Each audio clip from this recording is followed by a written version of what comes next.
Underdog Daily with the badge bro singular today, an old school roto run, solo run, kind of shades of what it's like behind the paywall here, but for the entire community.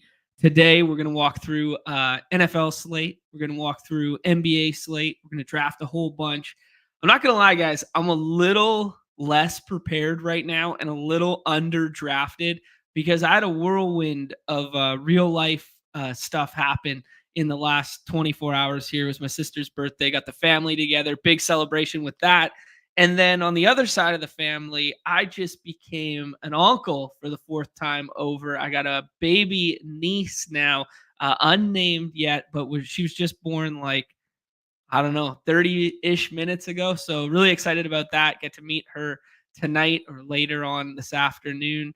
Yeah, so I've just been power drafting through it, but I got maybe 10 NBA under my belt this morning, and then I got 10 of the NFL stuff as well. So we're going to be doing a little more figuring it out on the fly today than in recent memory. We've been very structured and been really good with the definitive breakdown, but today a little more loosey goosey era, if I admit. I've been paying attention, I've been following along and whatnot, but yeah, I got some stuff I want to talk through just in general associated with the platform. I love this lineup so much from last night in the puck streets that I needed to shout it out here to start the show. Seedmeister, who has had some very successful, relatively new name that appeared in the middle of the summer, who got the black badge really fast, then immediately had a red badge in the blink of an eye, takes down the puck slate last night and does exactly what we talked about on the show yesterday. And that's why I love it so much. We have a common pairing, which is the 6-7 from the turn there of this Miko plus Kale McCarr. And then what does he do? He scrolls the F down at goalie. He takes Hurdle, who was center 30. He takes the winger, Pavel.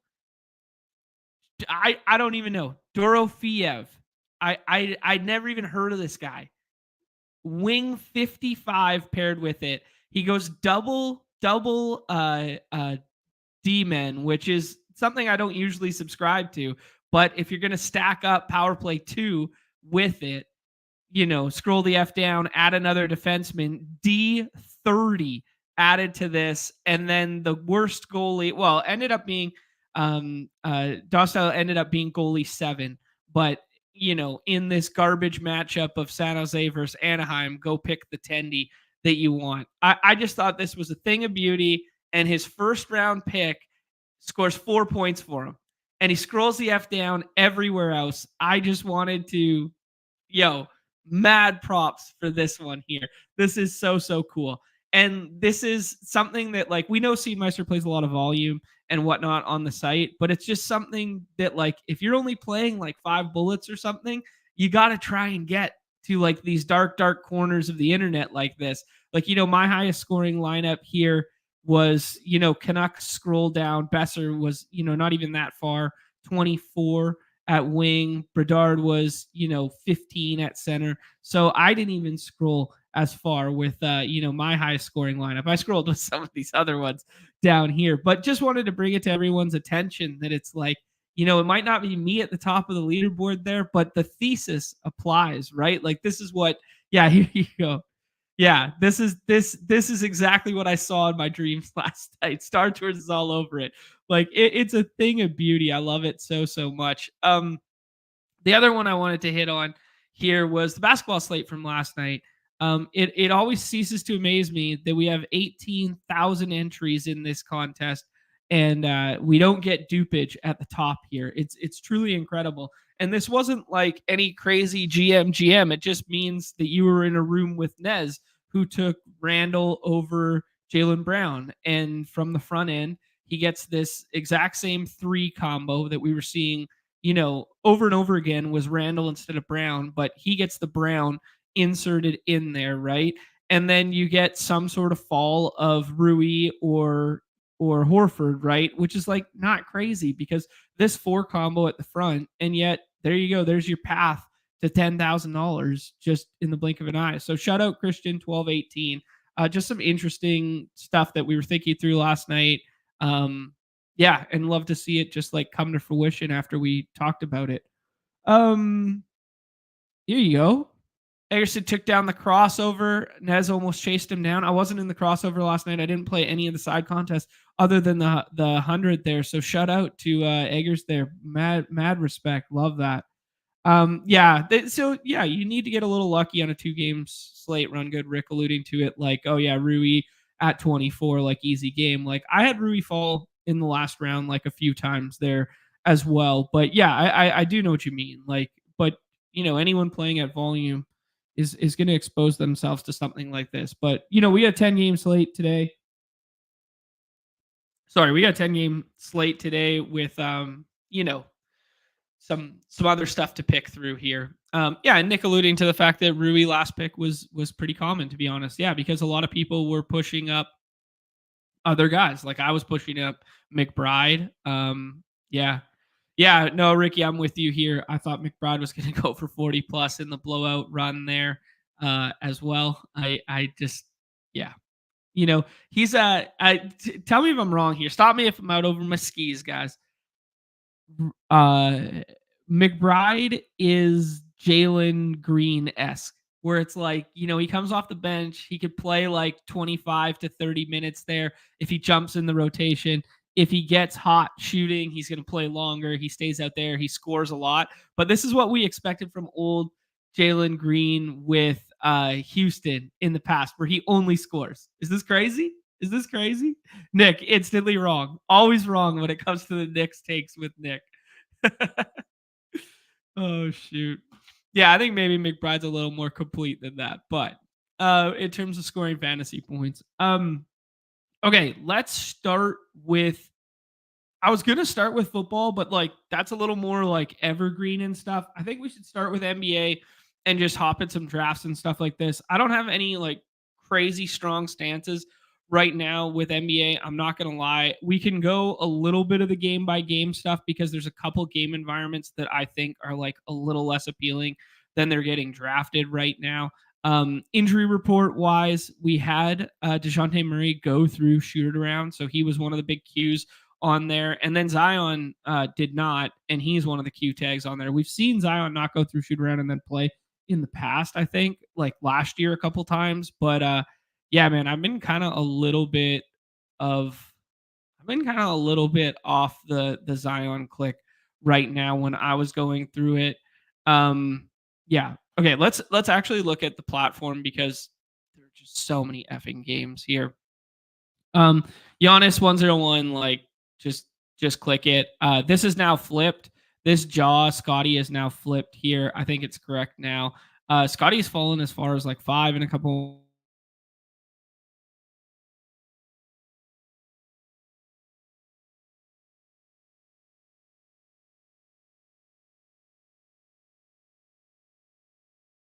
Yeah, let's go. Yeah, obviously you get rid of Tobias Harris. You get no Embiid tonight. Yeah, like I've been really taking a stand on like trying to get Maxey up and trying to get Maxey up and trying to get Drummond up, because Drummond, like everyone remembers old school Drummond, or even last year with like the Bulls and stuff like that, when it was Drummond night, like he was like a have to have guy. Like he could just go 20-20 in the blink of an eye. But if he only plays like standard 20 to 24 minutes, maybe I'm getting a little too excited about it. But just from like a sheer like fantasy points rates guy, like he's just a monster when he's out there. So I've been going with it. Yeah, getting some Hallie is a smash. Yeah, I can't tell if Drummond's. This is the biggest thing on the slate, right? Because like I can't tell if Drummond's a trap either. Like I'm just gonna keep leaning into it. I look at some of the names in that middle tier and I'm like, let's go. But I think like the thing we shouldn't lose sight of is like there's gonna be like a lot of people that project like very similarly within fractions of points of one another. And then there's going to be players that are just going completely undrafted for no reason, or they're not being pushed above other guys in here. This is going to be one of the deepest slates we have all year because we're basically not dealing with Q tags, and that's such a rarity in NBA, especially on these large Wednesday slates here. Yeah, there you go. ETR's getting the people to fade Scotty for sure. There you go, 100%. Yeah, and then that also leads to the IQ stuff being pretty bumped up. I mean, like the Cleveland stuff is just it's never been a fun matchup, right? Playing Cleveland has never been fast. It's never been fun, and Cleveland's always been hard to pick through on their side of the ball. But yeah, no Gary Trent anymore for Toronto. Like there's just a lot available there, so I can see both sides. Like no OG obviously after last year, no Gary Trent anymore. Like there's just a lot available to go around for Toronto. But like when you're looking at totals and stuff, like it just fits in that 225, like the vast majority of the slate does, right? So yeah. If we're looking for like some pace and stuff, like obviously they said Hallie.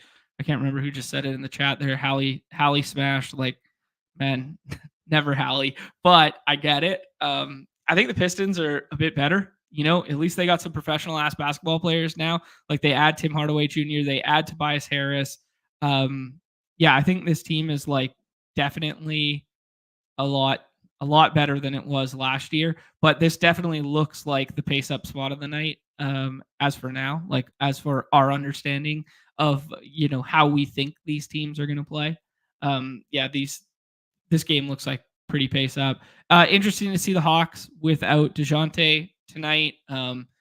Trey's usage, traditionally speaking, skyrockets in those spots. Jalen Johnson just got a big extension and seems like a really nice pick at ADP in the middle there. Basically, nobody from the Nets goes except for Cam Thomas in the last round.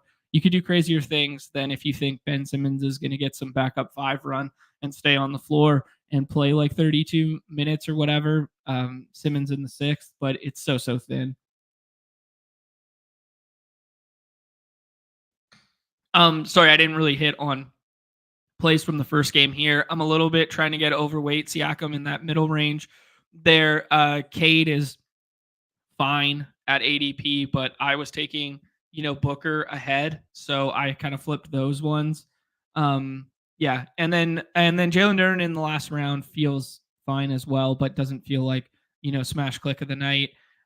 Magic Heat, I just lowest total by a landslide on the slate. We expect them to play slow. I don't know where the ball's going to go on the Heat side.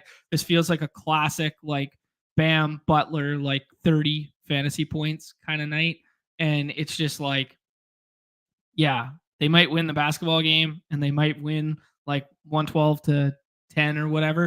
And I could see everyone in this game like not mattering. The my favorite click out of everyone is Paulo. Paulo had some explosive games last season, but a lot of those came without like Franz, those games, because Franz missed a good stretch of time. So I was looking at some of the splits associated with that. That being said, like, click Paulo tonight. Heat for me is basically full fade at ADP. I see Jimmy Butler fall to the back end of like round 5 and fringe round 6, and I'm scrolling for guys that I prefer. I mean, the slate is just big enough that like I don't have to click it. Yeah, that's just a personal take right now, and some of the stuff that I'm manipulating with mixing and matching people's projections. I will be overweight Maxi tonight. If you look in the pick'em lobbies, I looked earlier, it was like 27.5 for his points. I mean, that seems fun. Maxi was a monster at times last year without Embiid, and now you take Tobias off the floor as well. Yeah, Maxi's a flat 28 in the pick'em lobby for his points. He's 40 on the PRA right now. I mean, that's every bit of a first round pick tonight, and that's what I'm going with. Bucks are interesting without Middleton tonight. Probably see Gary Trent Jr. drawn in the starting lineup, get some good run. But Giannis 101 with a bullet, as Nez would say there. And I'm not doing a ton of Dame, and I'm not really pairing Dame with Giannis, and their ADPs kind of line up. So other people are doing it. I don't want that. Yeah, and then Andre Drummond, man, like he's the big wild card. He's the reason I put him on the cover. Is I don't know what to do. Like, could you get, you know, 32 minutes in 2020 tonight in the third or fourth round of our contest? Like, yeah, absolutely. Yeah, Egger's giving the Lord's work here, actually doing the splits for me. And it's just like 26, 6 and 4. Yes, GA, this is the IKB stream, baby. IKB stream through and through today. Damn straight. I mean, we can mix and match all the projections in the world that we want. But we're just vibing today. We're having fun. All right. Yeah, the Cleveland stuff. Yeah, it's just like one of those classic, like, I don't know where the ball's gonna go in this game. Looks like it's gonna play like lower in terms of pace, but like all the distribution on the Raptors side is stuff that I want to get to. So I want to get to the IQ relative to ADP. Scotty, I'm fine with, like, not at ADP, but I'll take him at like 4 or 5. There's Mega Fud from the projection models on that one. And then Pirtle looks like a fine click in the 6th round, but not something I want to get overweight. And then Cleveland, when Cleveland has all their pieces healthy, it's kind of like I just put my hands up and stay away. That's where I'm at. Melo's the model bro of the day. Melo is going to be the guy that if you just drag and drop projections and whatnot, you're just going to push up Melo over and over again. Fine with it. This Rockets team is going to be tough to get to, in the same vein that the Cavs are going to be tough to get to, with like guys that every single night cannibalize one another and you don't know who it's going to run through. If they run the way they ran last year, they ran kind of like somewhat slower, and then the offense ran through half court sets with like Sengun at the top. That's when they were playing their best ball. So like I really like to just use that as like, maybe pair FVV with Shengun and do some of that kind of like stuff, because they kind of positively correlate. But for the most part, it's just like Sengun for me here. Miles Bridges, okay, in the last 6th round. Man, can we talk about Bridges' shot last night? It's fucking hilarious to watch. I mean, like, it's so long with so much drag, and it starts so low and it comes up. I mean, 0 for 5 in the first half there. Yeah, very, very interesting stuff. Um, I will be soft fading the Bam stuff. Nick adding the Butler contract season. All right, does he turn into playoff Jimmy with contract narrative? Yeah, never Bridges, evergreen, never Bridges. Yeah. Most interesting, like kind of like health related Q tags on the slate are DeJounte for the personal reasons there, but he went through shoot around as we alluded to before. BI has been my favorite click in the last round there. This is a really janky lineup. I don't think this is anything what the Pels are going to look like. I think it'll be like Zion at the 5, like almost for sure if he goes through the Q tag. If he doesn't go, I imagine it's former Clipper Daniel Theis, but yeah, that's just kind of like there's no way Herb Jones is play the 5 here. There's just no way. Yeah. Bulls lose DeRozan, and that was last year. Like we did the whack-a-mole thing with like, is it a Levine night? Is it a Vooch night? Is it a DeRozan night? Yeah, I mean, like Vooch is going to project pretty well, especially when you just look at how the center rotations of the Pels are going to be. Zach Levine's free in the last round. I retweeted a hilarious thing this morning. If anyone saw it, they were talking through. I guess Matt Stafford has a podcast, and he was sitting down with Cooper Kupp there, and Cooper Kupp allegedly cooked Zach Levine in their state finals, Washington State finals. I don't know, whenever that would have been, like 10 years ago or something like that. And they were talking through it and how, they were up 30 on them. It was pretty funny. Positionless basketball in America. Yay to see it. That's so good. Yeah. So yes, Nick, this I don't believe it for a second, man. Herb Jones at the 5? No way, dude. I'm out on this narrative. I mean, that's kind of fun for like Herb as like a 3-and-D wing guy who you could just get some like extra fantasy production, not on our site, but potentially on Redacted. But like you can't play Herb Jones at the 5 this year. Like that, I mean, maybe one isolated game here or there, but no way. Um, yeah. Jazz, I mean, we never know what to do with their rotation. They would go 10, 11 deep last year over and over again. Their offense was putrid, but that's what you get when you run a good portion of it through Keontae George. Laurie Marketing goes every single draft in the middle rounds there. I can't fault it. Just play Lowry when he's healthy, basically. But there's other clicks. Like I'm clicking Pascal Siakam over Lowry, so do with that what you will. The big ass shotgun. Josh should be 102, and it looks like the ADP is flipping there. And then I'm basically playing nobody else on the Grizz with no JJJ. Zach Edey drawing in there, who hey, he's a good Canadian kid too. But rookie center, don't know what to expect, but I'm not touching it.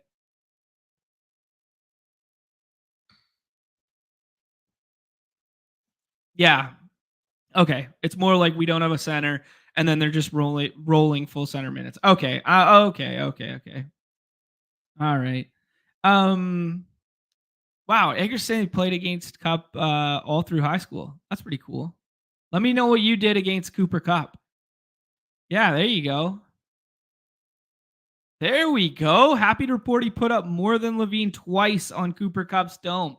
Fuck yeah. We got some ballers in the chat. Let's go. I respect the hell out of that. That's great. Yeah, the Cam Thomas click, 60% use. I don't know about 60% usage, but yes, I hear what you're saying, Ricky. Definitely, Cam Thomas is a nice 6-round click there, but you're not getting much leverage on anyone in this contest with it because he goes every time in the 6th round. Not that necessarily matters if he's the guy you need. Yeah, and then the Bane train. Bane train feels fine, but relative to his ADP, he's going to underproject that ADP at a large margin with both Marcus Smart and John Morant out there. Yeah, this team looks so different this year. Yeah, no JJJ obviously to start. No Zaire Williams. They re-signed Scottie Pippen Jr. Yeah, be interesting to see what they do like depth wise with this rotation. Brandon Clark coming back. I know Nez played a lot of him in best ball. Another good Canadian kid. Um. All right. Yeah. Just not like a game that I like really want to attack. I think the Harden price tag for the Clippers tonight is probably. I mean, like people won't play him on redacted, but like I think it's good for us to play him on our site. I think just the amount of usage that he is going to see for a like late second round pick there.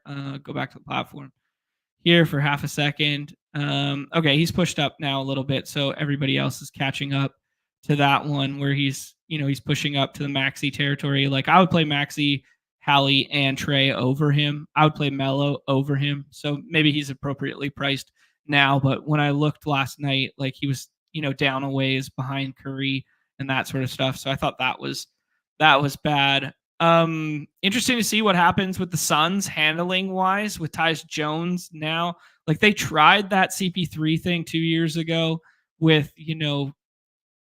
Point Booker is just way more fun. Like Point Booker is way more fun and way better for his fantasy value. And now you got like 4 handlers, right? With Beal, Jones, Booker, and Durant. So very interested to see how the Suns rotation shakes out.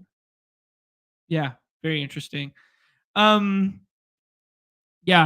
Clipper. I mean, from this game, like Booker and Durant are sliding because of their projections. So you can get Durant and pair him with Giannis a decent frequency. I've done it.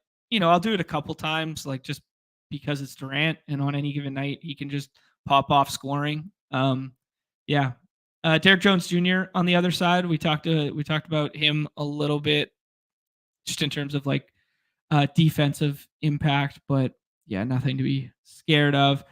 Basically, Steph is the only player that gets drafted from the Warriors, and then from the Blazers side, you just get Ayton going in the last round. I can mix in some Anthony in the sixth round as well there. But Aiton feels like a nice click tonight to me. Yeah. Anyways, there's your bro science. What I've been doing kind of thing. We'll hop in some drafts here and see it play out on the fly. Scroll around a little bit, have some fun. I won't be playing my normal volume due to real life obligations now. Uh, go go to the hospital and meet this beautiful baby girl soon. But will I do the 250 draft? Yeah, so that's new little thing that they've added in here. Where's the 250? We got the pick and roll that's 100 single entry, and now we have a 250 that's a single entry. All right, let's do it. Oh, we got location serviced.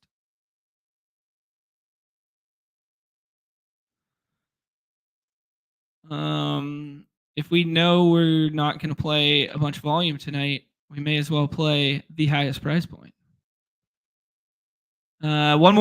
One more in the 250. Let's go.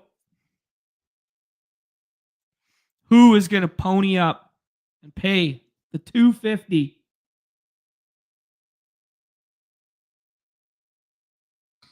There we go. How rich? How rich with that last person to hop in there. Nah, Ricky, look at that run good. Look at that run good. Nah, Ricky getting in there. No asking how yesterday went. Lost like 50%. I looked at it with like 4 or 5 minutes left and I was up a good amount. So I don't know what happened. I wasn't watching the end of the Lakers game. So I don't know what happened at the tail end there to knock me down. But the Nas Reed stuff didn't go all that great, and I didn't have enough of oh, why am I blanking so hard? I didn't have enough AD last night. I just ran poorly on the front end of draft boards and was underweight the field on AD by RNG. So that was a little unfortunate. Um, let's see here. Nick's saying he'll be doing the 250 on slates that are not this big and not too small because don't feel like getting Giannis. Yeah, yeah. I kind of feel I can kind of appreciate that in a big way. There is kind of like a stark mental tier break here. Um, let's get our guys, man. Let's get our guys. The people want me to take Scotty. ETR doesn't want me to take Scotty. Let's just do it, man. I told you guys I'm playing Maxi tonight. It's Maxi night. Let's go. Maxi at 3. That's how you spend 250 USD right there. Maxi at 3. Money, meat, mouth. Let's go.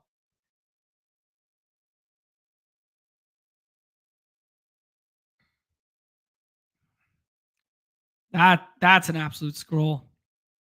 Scrolling all the way to Dillingham last night. Woo! Alpha play. Alpha play.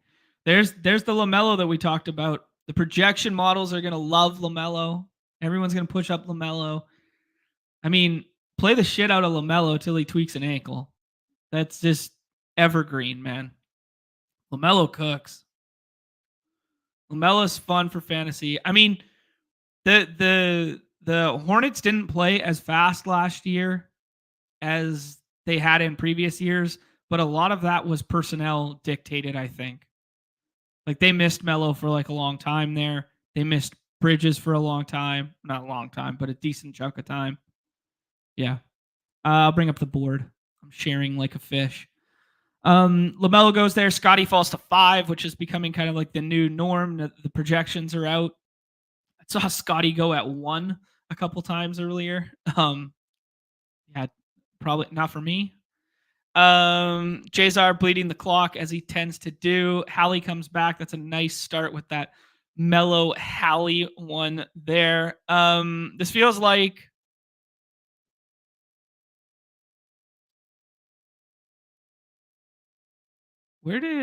Harden went at 6. Okay. That's fine. All right, we can do KD or we can do Cade. Never Cade. Sengun feels good too. Let's do KD here and see if we can push Shengun back to us. I doubt it, but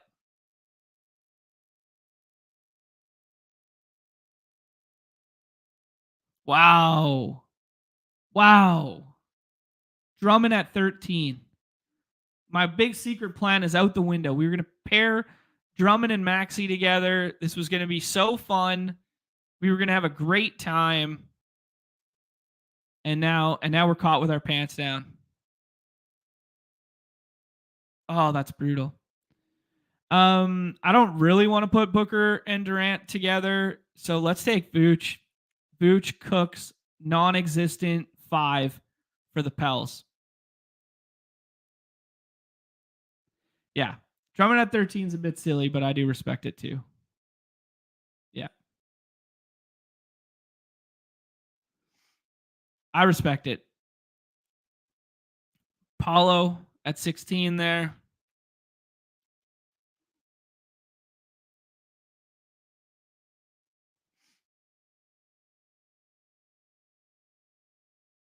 Yeah.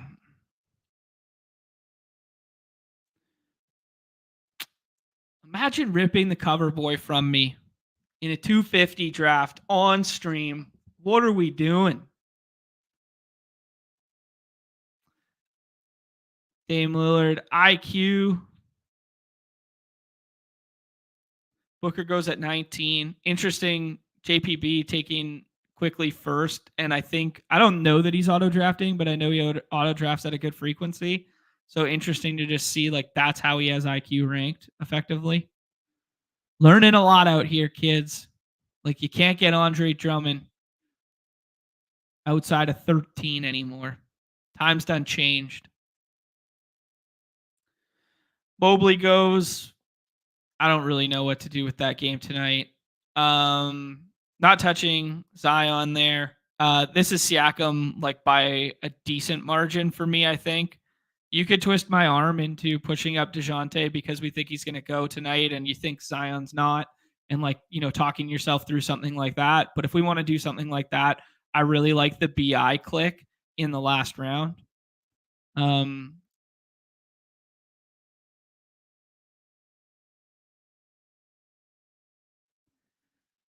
Got Drummond as your last pick in my first run. Yeah.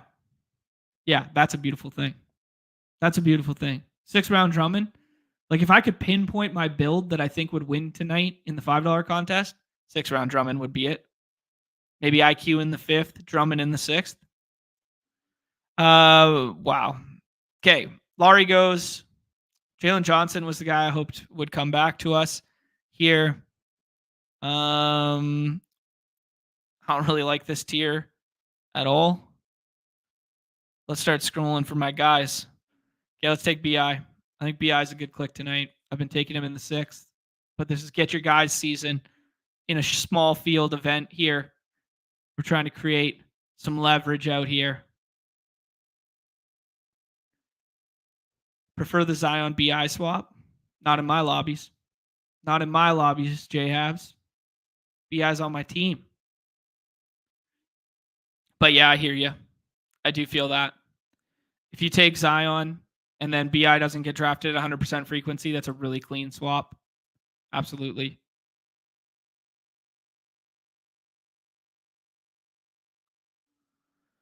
Fred VanVleet. Jimmy Butler going in the last round, as we alluded to. That's kind of like the norm now with people thinking through some of the projection stuff that's come out. I got 2 guys in mind here.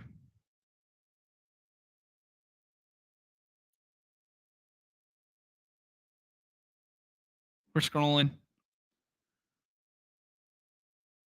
See who Jazar and Texas Ranger take here. Jazar takes Miles Turner, aping into that kind of potentially high-scoring game environment on the slate. One of 2 players for me right here. We won't show our hand just in case Texas Ranger is watching.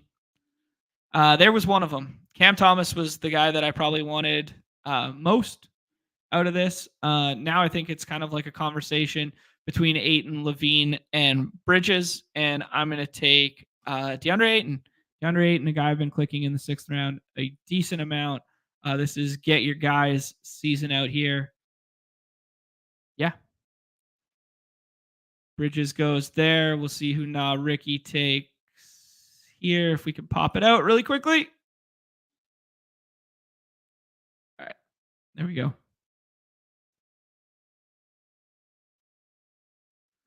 Let's see here. Oh shoot, Nez is always here to remind me if it's F4 or F5 to refresh. Nailed it. F5. Jakob Pertl. So Jakob Pertl feels like a nice click in the last round there. There it is. There's your definitive $250 draft right there. I really like some of these clicks. In the 5-mans, I like getting them in the 6th round instead of having to push them up. But like as you guys see, the difference between, some ball knowers with the badges who have built their own projections or, amalgamated and merged some of their projections, like yeah, they're doing some funky things out here. So like Dame is a clear faller in the projection bros minds here. Steph is a clear faller in the projection bros minds here. Drummond as a riser in our minds. Jalen Johnson kind of staying like where he goes, but I like Jalen Johnson tonight. I'll just put that one on the record there if I haven't said it. IQ gets pushed up in a big way. That's a reflection on the projection stuff. Scotty falls. That's a projection thing. Maxi and Mello push up. Yeah, so just do with that information what you will when you guys are playing your entries. In the $5 ones here. I think BI, like if he can do some like input removal, like kind of use some sliders for your projection inputs and stuff like that. If Zion gets taken out, I mean they're really lacking some size there. I just I would push up BI. Like I would push up BI into that like 20-ish range there.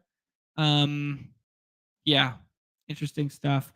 Um, is Giannis and Drummond a good game stack? I'm not a proponent of game stacking in NBA. I don't think it matters. I think you just play the best plays in quotations. You can talk about some of the correlation patterns, and you can talk about like games going to overtime and onslaught stacking. Some games and stuff, but that's primarily shorter slate dynamics on a slate with 10 games like this. Not something that I'm incorporating in my process. But yeah, just put that one out there for the people. Okay, there we go. Nick say this is not a real thing, but feels real. This is such a Fred Van Fleet scores 60 slate. Always on the massive ones where it's like, why would I bother with Freddie? That is such a good point. It always feels like the time in which Freddie kicks you when you're down. Yeah, Crush, I'm not out on DeJounte at all. Good UW boy making his debut. Went through shoot around. I like it. I like it. I've seen some smart people in the lobbies pushing him up to like 18, 19, and they're auto drafting in that regard. I believe it was Crashridge who was doing that in almost every draft. I think that's an interesting way to get unique versus the teams that'll have DeJounte in like the 5th and 6th round when the Q tag felt a little bit more real. So you kind of just flip the boards a little bit there. So your combinations of DeJounte will be a little bit different than everybody else's. Yeah, no, the Pell stuff feels nice tonight, regardless of who you get to. If Zion's out, yeah, like Cam Thomas versus Bi, like it's I don't know, flip a coin, but the Cam Thomas usage is going to be there no matter what. The Bi stuff will spike if Zion gets ruled out. But Bi is a nice play in his own right. So yeah, I don't have a definitive take on that one. I've been taking both. Just need to do myself 150 times for first, and I'll be back on my feet. Yeah, bless up. You and I both. Yeah, Tybo on that one. That's a pretty fun draft room. Just interesting. Like the JSR's probably auto drafting. Like I would never ever, let alone for $250, pair Donovan Mitchell, Evan Mobley, and Jared Allen together. Like I would just never ever consider it. But therein lies the both power and detriment of auto drafting. Like I just think that's flat bad on a 10 game slate Like, but yeah, I could get home. Um, yeah, Hand Builders versus the Auto Bros, chapter 9,000. Let's rip another one here. Let's hop in one of the $5 ones. And see where we go. Looks like we maybe had a draft canceled because now this is only our 10th entry. I did 10 beforehand to feel that. Yeah, there you go. Chad saying it's brutally bad to do on a slate. There you go. Got a lot of Booker plus KD since I pushed Book up. Yeah, that's one detriment of it is like when I was talking through wanting to get ahead of that Booker ADP.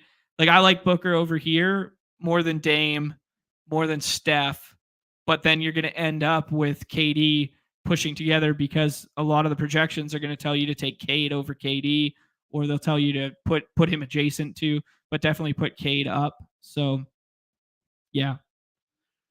What a stark contrast to go from that room of all redded up badges and stuff to now just me and Crutches hanging out with a bunch of screen names I've never seen before.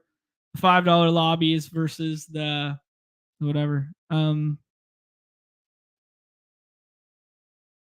Evergreen question here from Emo. Like low volume, does it make more sense to stick to the 20 mans? Or 20 max, sorry. In general, yeah. But if you want to mix and match a couple bullets at the big prize, I will never ever fault you for that. Let's do it again. Let's push up Maxi. Let's stick by our guns. We spent $250 doing it. Why wouldn't we spend $5? Let's flip the first round a little bit. Do the Maxi stuff. Interesting chat alluding to the fact that he has Booker over KD, not getting any of them paired together, but he's not getting any KD associated with that. So maybe I should have taken Booker in the last draft opposed to that. I'm scared about the handling stuff with Booker tonight. I'm not gonna lie. I want to see it. I want to see what it looks like. But Point Booker is so effing fun when we get it. Yeah, here you go. So we get a bananas room to start here. We get Scotty and Tyrese. We get Siakam pushed up with Steph in here, schooling around. I like Melo. I like Melo more than Harden, but I really like both plays. Maxi and Harden will be paired together more frequently, I imagine, just because of the 6 and the 7 ADPs put together. But yeah, you could illustrate the difference in what a $250 draft looks like versus a $5 draft in the blink of an eye here. Harden following all the way back to the Giannis drafter at Crutches. This is going to be a rare pairing of Giannis, Harden, and Cade. That's a fun one there. Really wanted Sengun in the third round there. That would have felt nice. Let's go ahead and take Booker here. Flip the build a little bit there. Third round Booker feels like a nice click. And if Chad's in on him, I got to be listening to Chad. There you go. Nick saying he's seen most people fade KD, so he's taking him. I mean, there you go. Game theory 101. Get exploitative on the spots that weren't. Nick did the exact same thing last night. He saw people weren't taking Rui, so he did an exploitative stance on Rui, and that aged like wine. So, yeah, I mean, it's kind of something we talked about with the football slate last week, where it's like, if everyone lost last week, and I mean everyone as in like our little niche bubble of our community, if everyone lost, does that mean everyone played poorly? Or does that mean everyone played well?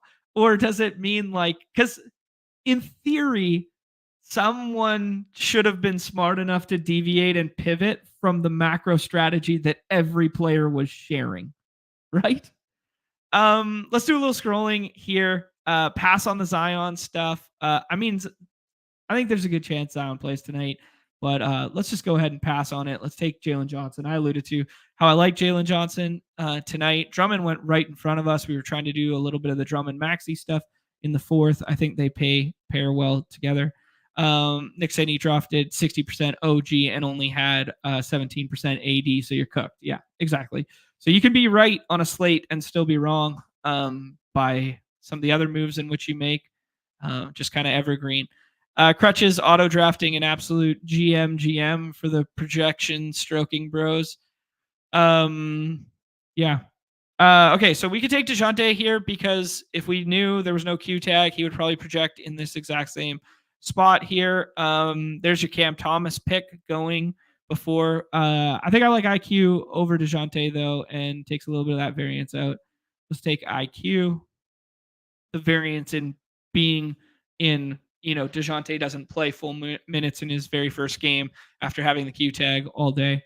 Guys, keep me locked in here with the Twitter stuff. I don't have my phone out or alerts on, so if you guys happen to see, you know, such a part of our process is to be mindful of any breaking news at any given time.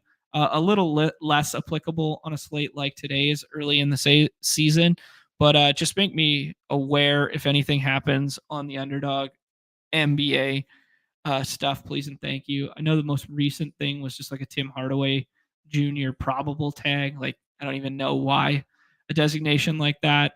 All right. Well, Fred VanVleet falls back to us. I think we just go with the thesis here that he ends up being the slate breaker that Nick has wish casted upon the community here. I think BI is a fine click here, and I think Aiton are kind of like my next favorite clicks here. I won't have any Zach Edey tonight. The Walker Kessler matchup, coupled with not loving that game environment, coupled with first game ever for a rookie, does not feel great. Let's try and get in the $100 draft as well, because then we can do it. Oh, we got the chip check tonight. Shout out to our guy Chip, who has won the heat check 3 times in the winner takes all $20 contest. Let's get our $100 entry in, and then let's do a little football. All right, we got 3 spots in the 100 if anybody wants to jam.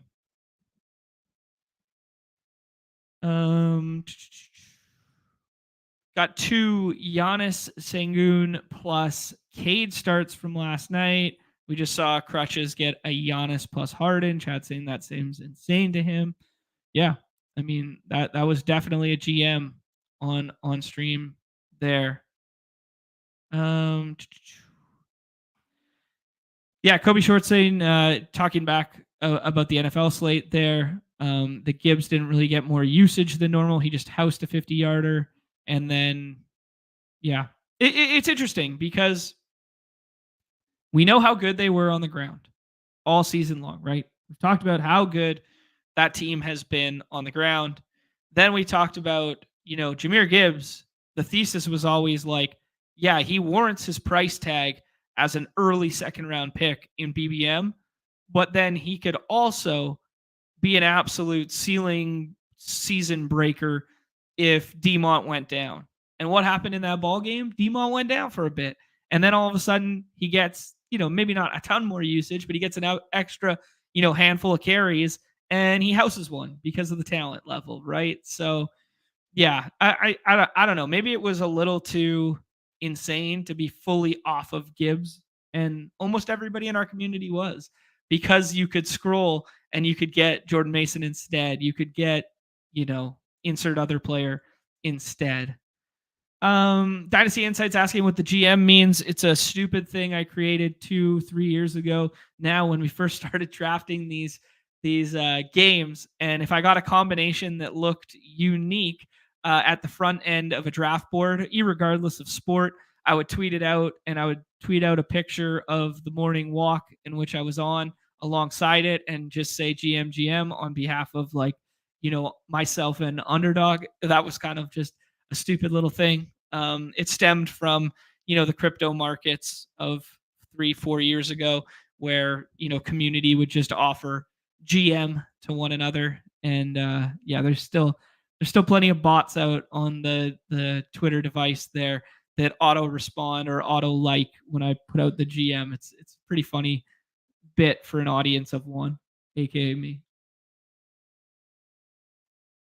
What I do need to bring back now that it's NBA season is the signs. Now, the Barstool guys have gone really far with the signs thing, but I was doing the signs thing a long time ago. I was doing the signs stuff where I'd go on a walk and see like whatever. I can't even remember some of them, but the reason that the scroll the F down player you needed was because of something I saw in the real world environment. I got to bring that one back. Thank you. Thank you, Colin. Someone likes the GM tweets other than me. Yeah, today's IQ is in fact IQ never fails. I love it. Big John, Big John's OG when he brings back today's IQ because today's IQ was a good bit for a long time.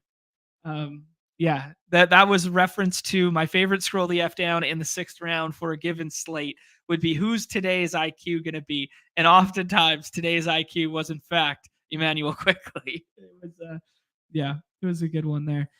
This is an interesting one. Jhab's asking if it's GM worthy of Steph in the 3rd. The projection models will tell you no. I mean, Steph can cook a slate just by getting hot from 3. The nights that you want to bet on Steph,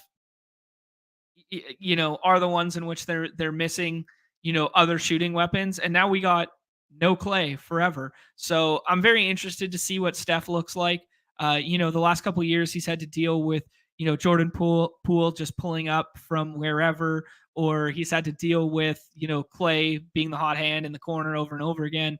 Yeah, I'm very interested to see what Steph looks like this year. I mean, even to a lesser extent, CP3 at the front end of last year, they're just far thinner in terms of the handling role. I mean, the team expects pods to like kind of take that next jump and be that like secondary scorer.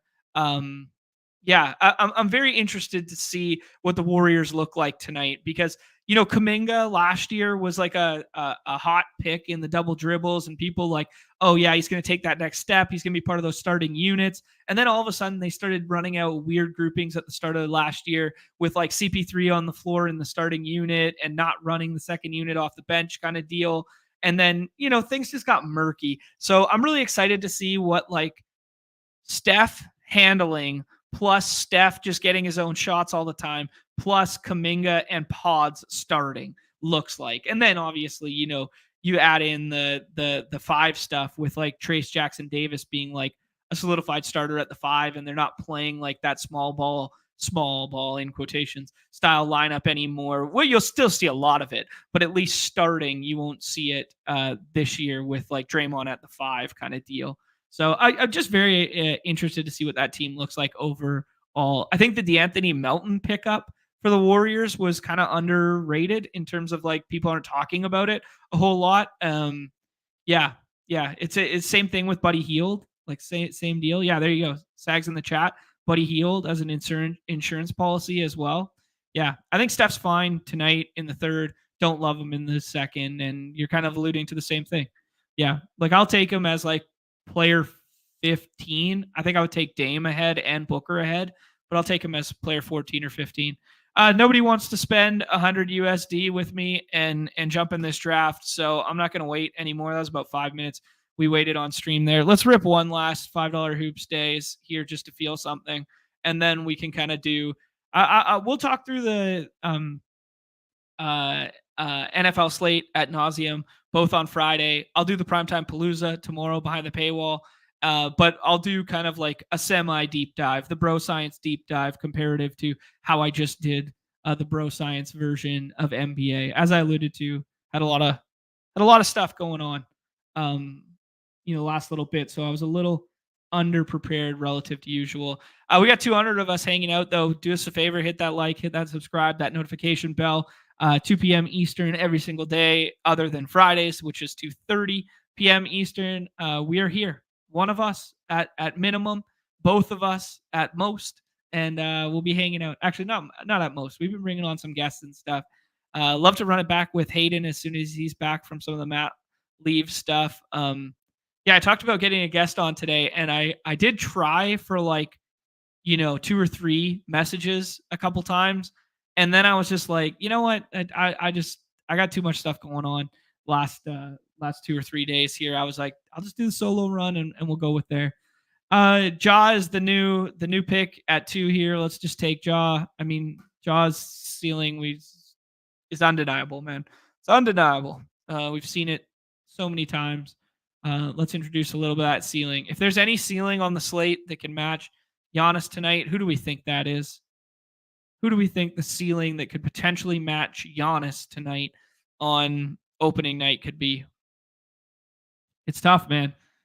It's tough on a slate without Joker, without Wemby, without that upper echelon. No Embiid tonight. Like obviously, like where are we going with yeah. You guys could see very different dynamic in a 5 red badge room alongside me this time, comparative to the last one. Look at this. You get Maxi at 4.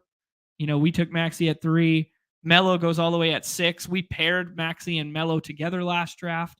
Harden fell all the way to 12 last draft because I took LaMelo instead, and then the other players didn't take Harden. So Harden fell all the way back to the Giannis drafter who was crutches. So I mean, like you can just see how distinctly different these rooms look based on the quality in quotations of players or player projections in which people are using in a given room. For me, this is Cade or Şengün, and I think I'm going to do this. I think this offense still runs through him. Yeah, let's take Alfred. JT McKenzie is going to take Cade and someone, I imagine. Cade and Steph for JT McKenzie. Evergreen, one of the best players on the site here. I think Booker is going to be like the standard pick right here. Let's go ahead and push somebody else up, knowing that we're only doing limited entries tonight. I really like this. I like this Vooch stuff. Even if it's 0./5 Zion tonight, I think I like this Vooch stuff without DeRozan. T-Bear's saying it in the chat here, 25, 20, and 5. I mean, that's strong. That's really strong for Vooch tonight. But yeah.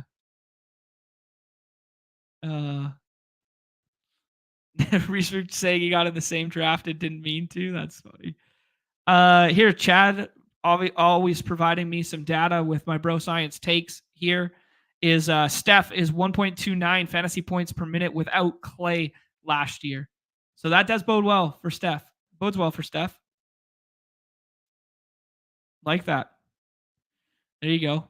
Some contextual evidence here. Tuna says happy to get Melo at 11. Yeah, I'd be very happy to get Melo at 11. Melo feels like relative to ADP, one of those risers over the course. Over the course of the day. Definitely a player that my early runs were targeting over this tier. Like I'd take Melo over Donovan Mitchell straight up tonight. Drummond goes at 20, which is unfortunate. RIP 4th round Drummond. We mushed it by putting him on the cover here. It's a thing of the past now. We're gonna have to get a little creative here. We got a little creative with the Vooch pick. This like kind of next block all looks very similar to me. Maybe we could pair a couple 6th rounders together. I mean, like Bam's gonna be like far and away the best projection here, but I told you guys, man, lowest total on the slate by like 20 points. Miami at full health is just a nightmare to deal with. This is a classic Bam puts up 35 points. Like, yeah, he's always going to pop in mean projection, but like, it's just a classic. Like, they all just go for 30 fantasy points. Yeah. There you go. Habs saying he got a Giannis plus Maxi team when the contest dropped in $3. There's the power. There's the power of getting on that stuff early. There you see JT McKenzie, sharp player, passes on Bam, throws Bam back to us, has pushed up DeJounte after going through shoot around and pushed up IQ. Like both those plays. Is there a tipping point for Bam where we finally just have to take Bam? Is now that tipping point? Nope. Not on my watch. Big ass shotgun. Look like Lauri Markkanen. Let's get it. The big ass shotgun. Come on down. Utah's got a hockey team now. Did you guys see Lauri Markkanen on skates? Utah's hockey team. Opening night there. They did like the staggered start. 3 nights worth of 3 games of opening night puck. And they did the big, inaugural Utah's first game ever, blah, blah, blah. Bring the owner out on the ice, whatever. Ryan Smith, he looks so young. Is it Ryan Smith? Yeah, Ryan Smith, right? Said that right? Anyways, he owns both the Jazz and the Utah Hockey Club and brings them out on the ice there. And Laurie's got skates on. He's every bit of a million feet tall with skates on. All right, we got some breaking NFL news here. We got Jonathan Brooks and Adam Thielen limited in practice today, and Kobe Short saying that Bryce Young is gonna be a starting quarterback. Wow, holy. Yeah.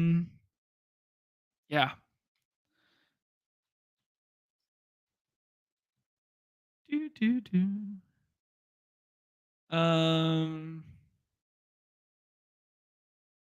Yeah. Chris asking for full court press. Not today. Not today. We've already gone an hour on hoops here. I really want to do 45 minutes of football, maybe an hour of football pending. I'll do a condensed version of the slate overview, and then we'll do more drafts. But I really want to hit the football stuff. So not going to hit the 12-person draft on stream today. Although it's a fun slate for it. 10 games. You can find some scrolls. Ayton goes there. CJ McConnell goes there.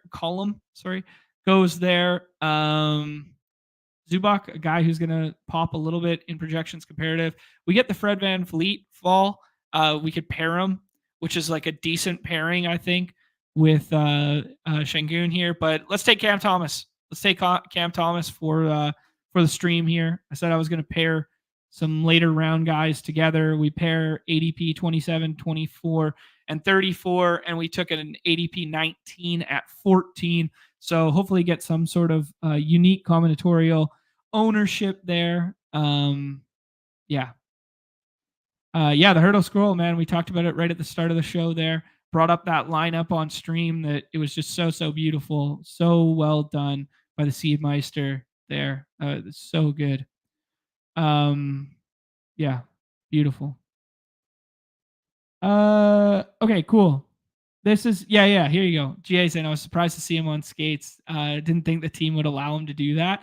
Yeah, you know what? Yeah, it's like the classic, how far are we allowed to let these players snowboard? Are we allowed to let them, take risks like that? It's pretty funny. But is he Scandinavian nation guy? Maybe he's Finland.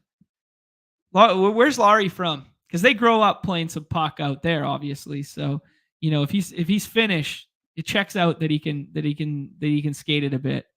Yeah, there you go. He's from Finland. He's fine on the ice. Exactly.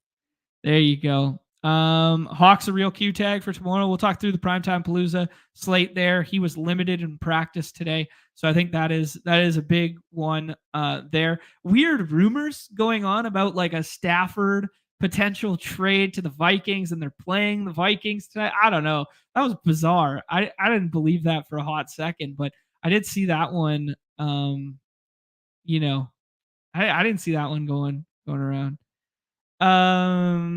Paid asking if I shred. I used to shred. I go a couple times a year. Last year I went on a bachelor party up to Revelstoke, and we did a couple days up on the mountain there. Not as good as I once was. Kind of evergreen.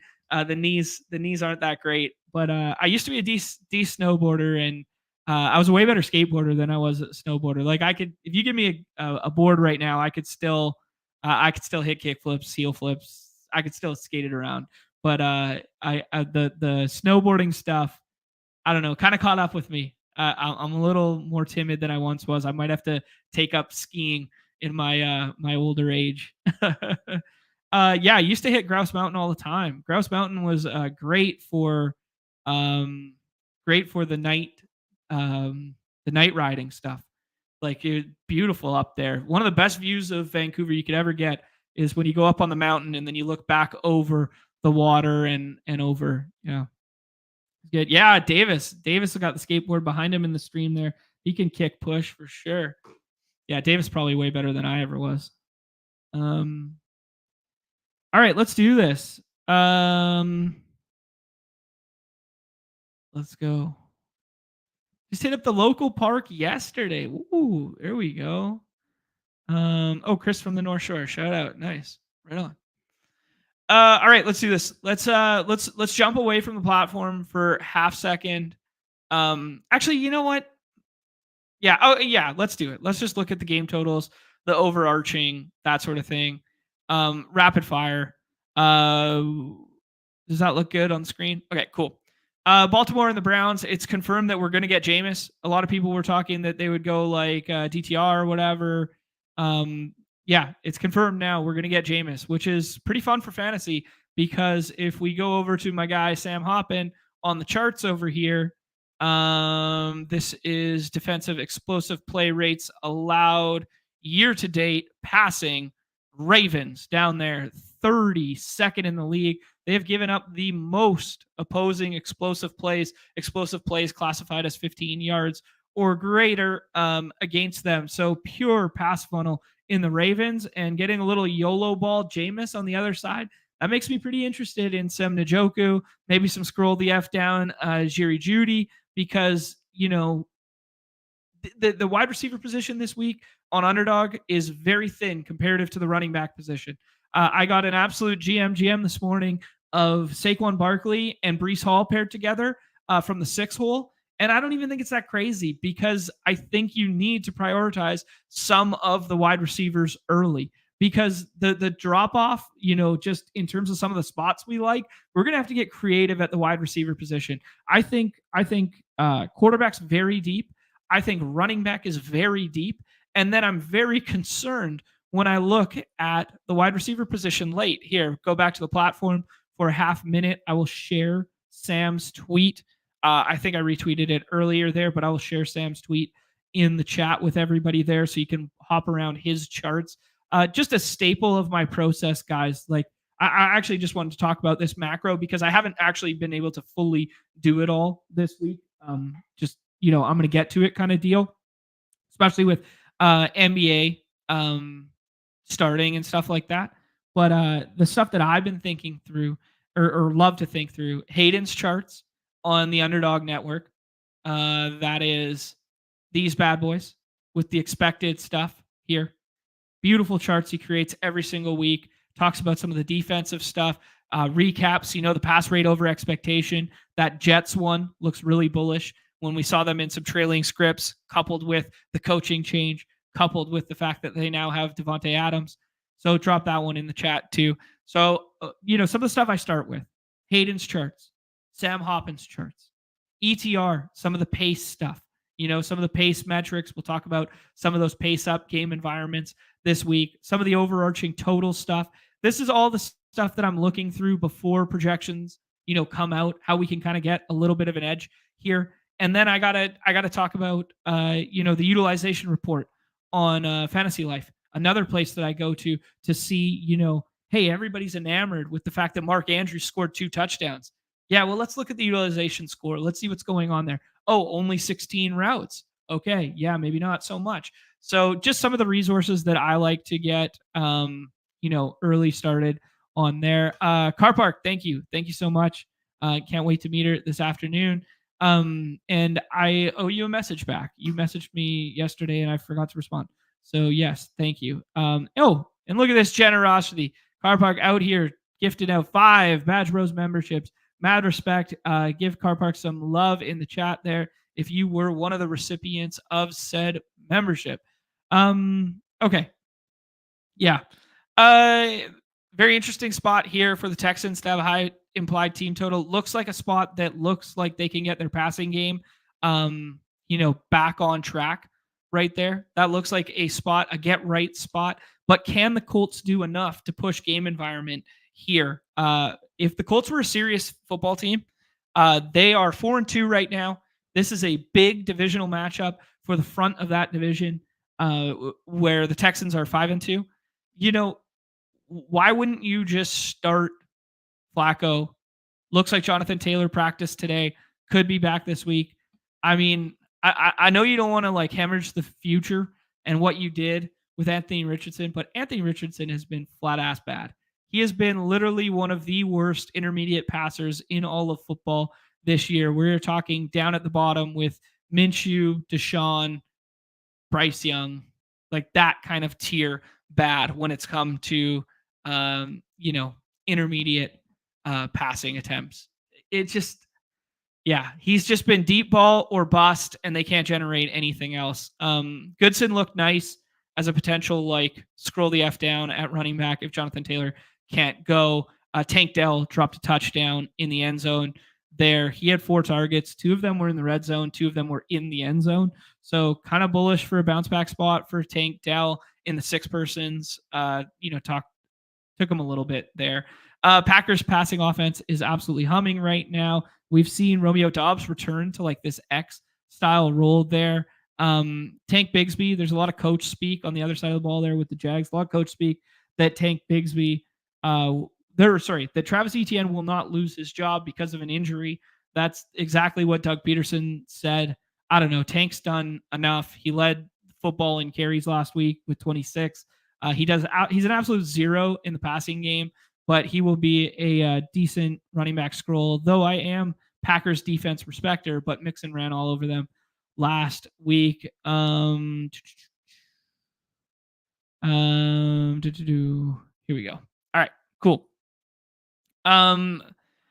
Lions and Titans. This is going to be like a slog fest. It's going to be a pace down spot. It's going to be run efficiency, but Titans, Des will tell you they're a mirage. They're not. Their defense isn't as good as it's been because they've played nobody. This will be a good test this week because they'll face a good rushing offense. May or may not get David Montgomery. Haven't seen the practice report from today. He is free in the Dog Bowl drafts right now.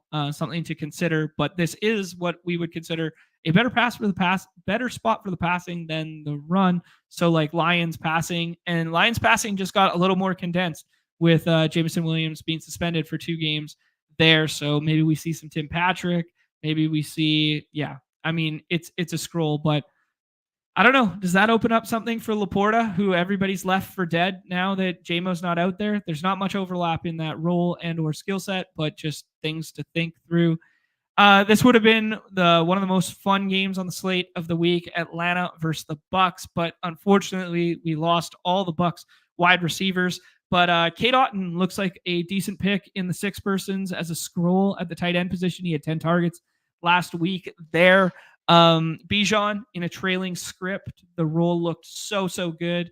I'm not sure we can project a trailing script here, but if it's a back and forth environment here, Bijan looks like a decent click again this week.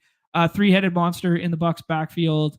Looks like trailing script will be Rachaad White as a pass catching role. He feels like big time PPR merchant, tethering, a backdoor triple stack or double stack rather of the Bucs that is Rachaad White and Cade Otton and filling your flex earlier. The Baker ADP is going to drop. He's QB6 right now, but it's going to continue to drop because no Evans, no Godwin. Evans not a certainty, but it seems that way week to week that he will miss this one. But this was going to had all the makings to be exactly what Atlanta and Seattle was last week there. Yeah. Actually, I want to go back to Jags for a second. Dude, Jags are absolutely giving it up through the air in a big way. And, they made Caleb look good. They made Drake May look half decent. That Love spot is underrepresented in terms of ADP right now. And I think it's because nobody knows who to stack them with. I think that's the big tipping point for like Love. I don't usually run pocket passers, especially on a deep slate naked. I think you can make a case for Jordan Love being that dude because he spreads it around so much. I think Jordan Love is what we wanted Mahomes to be right now, where he is spreading the ball so much. The offense is scoring. They're playing well. Love is a very talented player, but I have no idea who to pair him with. I think that's how we felt about Mahomes at the start of the season, where it's like, I don't know if it's going to be worthy Hollywood, all this sort of stuff. That might be a little gal brain, but yeah. But I'm with Cullen here. The safest click does feel like stacking him up with Kraft. That does feel like the safest route. Yeah, Love is different. Absolutely. He's got a fairly high ADP for a pocket passer. Like, yeah, you're very right on that, Crutches. He is. And I especially with the depth of quarterback this week, man, like I can't get away from, let's hop back to the platform for a second here. can't get away from like the fact that like, yeah, CJ Stroud threw for like 80 yards last week, which is like, I didn't even know that was a thing. But like, we can get him against a bad pass defense who's getting killed by perimeter wide receivers. Sorry, that's the early slate.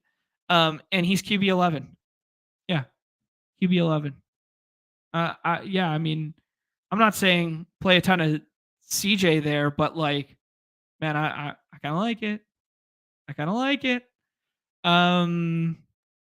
Getting some, yeah, naked love is clickable in the sixth. Yeah, that's kind of how I feel about approaching it too, Jack.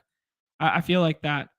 Shot's best click this week at ADP. That's where I was. Yeah, that's what I've been clicking. Like I feel like the spot's good. It's just whether the Colts can do enough on the other side to push game environment, right? Because we need a little bit of pace, right? We need a little bit of pace. Okay. Tucker's. Oh my god, Tucker's not a dog, guys. He is upside down. Oh my god, he's on the couch, upside down. Like, oh my gosh, he's 100-pound lap dog. What a beauty. Yeah, here you go. GA saying being burned last week. Nobody wants to play the Trout Tank and Dig stuff, but that might look a lot different if Tank comes down in the end zone with one of those 2 receptions. So yes, I do agree. I mean, it's like just finding spots to zig and zag base on, and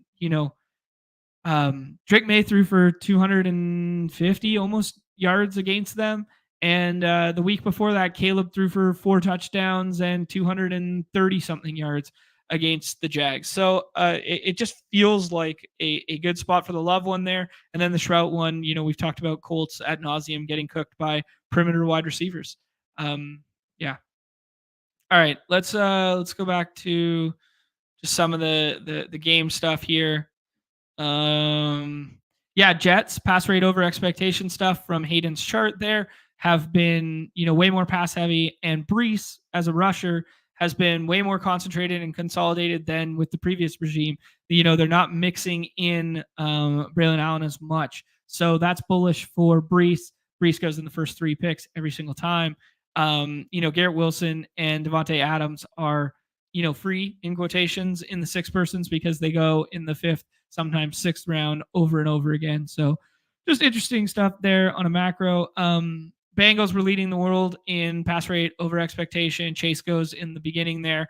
I thought there was a very funny usage note in Hayden's stuff here when looking at the Bengals. It was in the expected fantasy points stuff that like if you sort by differential, what did I sort? Okay, hold on 1 second here.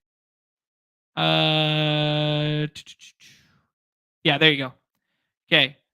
So Jamar Chase exceeding and outperforming his expected because he does so much with so little right now. He's a long TD merchant complimentary, right? So both him and AJ Brown, they're not getting like the big outlying expected fantasy points usage stuff. So they won't be on like the Leone stuff, but they're doing so much with so little right now because they're so talented, right? So I just found it as like an interesting little nugget, not necessarily something that we didn't know, but just seeing it quantified made sense there.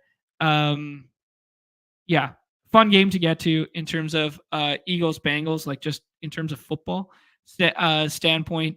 There, we talked about the Bengals defense. They are dead last. Let me confirm again with Sam's chart here. They are in fact dead last. Let's see here. Explosive plays allowed to opposing rushing. The Bengals are okay, not as crazy bad as we thought. Okay. They are ninth in terms of allowing explosive plays. I expected them to be way worse than that, to be honest, based on some of those comments earlier from the we keep referencing with the Matt Harmon podcast and Nate Tice saying that anyone running against the Bengals has basically been the equivalent of the Ravens, which was going to make me a little bullish. Sorry, I'm lost my place now. Yeah, which was going to make me like more bullish on Saquon, but I don't know. I think like the top three this week is pretty solidified with Derrick Henry, Saquon, and Breece Hall up there. And what more is there to say about Saquon? I guess would be that, but I don't know. You could make a case for Saquon 101 just based on that notion. We're talking PTP tomorrow. Tomorrow paywall. Yeah, try and keep the PTP stuff. Yes, this is how I feel. Colts, perfect get right spot for CJ. All right, cards in Miami is very interesting to me because it's being drafted right now as if Tua is going to play, and all the Miami pieces are propped up. There's probably a little bit of leverage in Waddle right now or Mostert. Mostert played a lot last week. Everyone's going to see HN's stat line and be like, oh, he led the team in rushing and whatever. I mean, Mostert had some big runs called back, and he still got 11 carries last week. I don't think that's as clean. Take HN every single time, but never take Mostert. So Mostert has to scroll the F down in the 12 persons. Doesn't feel terrible. Cardinals defense showed up last week for the first time in ever, but that might be, they still yielded almost 400 passing yards, just not touchdowns, like classic bend don't break versus the Chargers there. But yeah, we're giving a lot of credence and a lot of credit to Tua coming back here with Tyreek's current ADP and HN's current ADP. Maybe it's a reflection of the wide receiver landscape right now. They've said Tua's going to come back. I want to see some practice reports, man. I want to see it. I want to see it. He's dealt with concussions for a long time, off and on now. He's saying that he won't wear the Guardian cap as a personal choice, blah, blah, blah. I want to see it. I want to see it. I'm not ready to. If people get CLV on me on HN and Hill this week, like I'll click him in the six mans when he falls in the second round a little bit and try and pair him with some of those upper echelon running backs. But I'm not ready to take Tyreek Hill at like, where he should be going in this matchup if Tua is active. I'll get it later in the week. That's just how I'm approaching it. I know a lot of people, other people, smart people are hunting that Hill CLV. Yeah, that's not where I'm at right now. All right, we got Spencer Rattler stuff here. We saw the Saints get absolutely cooked last week. Maybe Chris Olave comes back from the concussion, has a Q tag on the site right now. Could be a good little like fifth and sixth round. Scroll the F down in the dog bowls there. Won't be touching him in the six persons just yet there.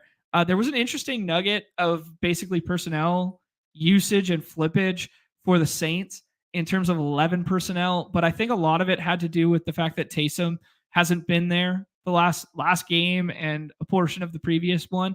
But I was shocked to see 11 personnel boost for them when they lost Rashid Shaheed and Chris Olave. I just found that interesting that they had more 3 wide receiver sets all of a sudden with their good wide receivers gone. It didn't really add up to me, but maybe that was, something matchup based or a reflection of Taysom being gone. Chargers balled out last week and Saints got crushed. I guess it's kind of sneaky to get to Chargers stuff this week. The Disley roll looked really, really strong. May or may not have Hayden Hurst back this week.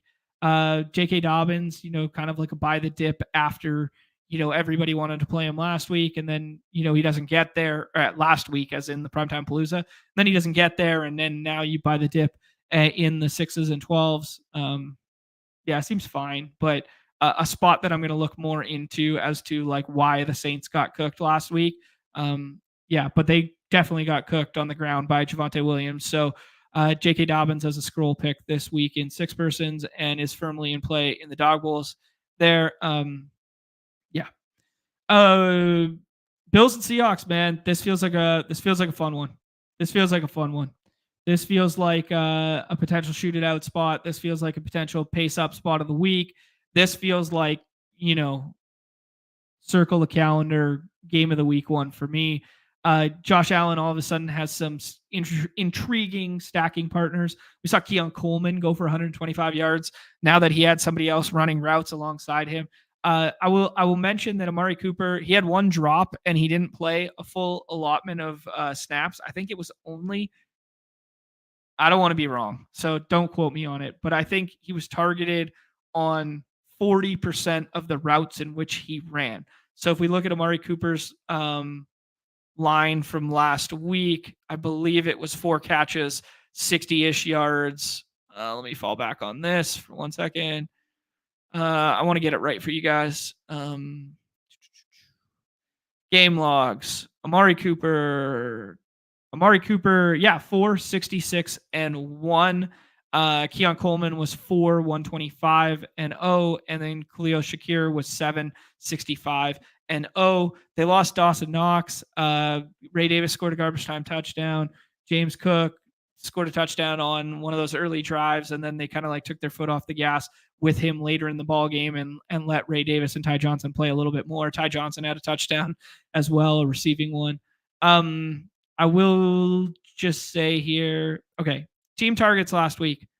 Amari Cooper, 5 targets. He had the 1 drop, as I alluded to, 4, 66, and 1. But snaps, total snaps played were only 19. And I think he ran a route on, I think it was almost all of them, I guess.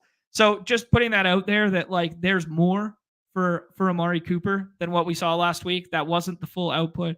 The Amari Cooper plus Josh Allen stack in the second or in the third/4th round in the 6 persons feels really clean right now. Yeah. And then the Seahawks, they lose DK Metcalf, or we presume they lose DK Metcalf. It says week to week. He didn't come back in the ball game, blah, blah, blah. A little bit of a boost to JSN. Hopefully it pushes the ADOT downfield a little bit more. But like Tyler Lockett's going to be slightly more sneaky of the two because the ADOT is going to be deeper. So if they're chasing points here, but man, the Bills defense extremely banged up, through the defensive line and through the linebacker core the last couple weeks there. So, this is a big Ken Walker spot. I think there's a lot of good running back plays this week, but Ken Walker at like RB3, RB4, like flipping coins, holding hands with Brees there feels entirely fine to me. All right. Raiders are going to be without AOC, but Brock Bowers feels like one of the best closing line value spots of the week. The role is just off the charts insane. And if he adds a couple touchdowns to that stuff, we took him in the dog bowl on the stream the other day. I'm trying to get ahead of Brock Bowers as much as I can when the projection models and stuff like that, in particular ETR this evening, come out. I think Bowers is going to be tight end 1 by like a lot. Kansas City has been absolutely cooked by tight ends. And then we mentioned the Brock Bowers zone versus man splits last week there. It could be a good spot just all in all for Brock Bowers here. Big favorites in Kansas City. They got DeAndre Hopkins via trade. Hey, shout out to me, who's been yelling that one from the rooftops since the summer. All summer we were talking about, potential trades and acquisitions and whatever. As soon as those injuries took place with Kansas City, and as soon as the Rice suspension, we talked about that ad nauseum, man. We were talking about that over and over again, how that was just such an obvious fit for, intermediate targets to soak up there. But it looks like it's going to be Gardner Minshew again this week. He threw 3 interceptions, but as long as he has locked eyes on Brock Bowers and he's peppering him, I'm fine with it. They did sign Desmond Ridder this week, so I don't know, non-zero chance. They've gone away from Minshew once already this year, so there's something there. Big favorites for Kansas City here. I just can't play Mahomes right now. He has been flat ass bad, leads the league in interceptions and stuff like that. I think buying into some Kelsey volume and stuff is fine. Kareem Hunt has been, 3 yards in a cloud of dust, like incredibly inefficient, but they've made the whole offense out of him, like as if he's fucking Kyron Williams. This offense is just like not fun, man. It's not what we expected from the Chiefs, or not what some people expected from the Chiefs, but they keep winning and it's working. So maybe they just keep riding Kareem Hunt. I think Kareem Hunt is a fine click in the 12s. I will have 0% Kareem Hunt in the 6s. I know that they're 10-point favorites. I know that they've been establishing it. I'm not touching it. I think it's fool's gold, man. He has not been explosive. He has not been. He's just been the prototypical volume merchant on an offense that is underperforming. So I don't know. Maybe this is the perfect get right spot against the Raiders, but for their passing game, but I don't know. I'm going to be pretty off the KC stuff so far.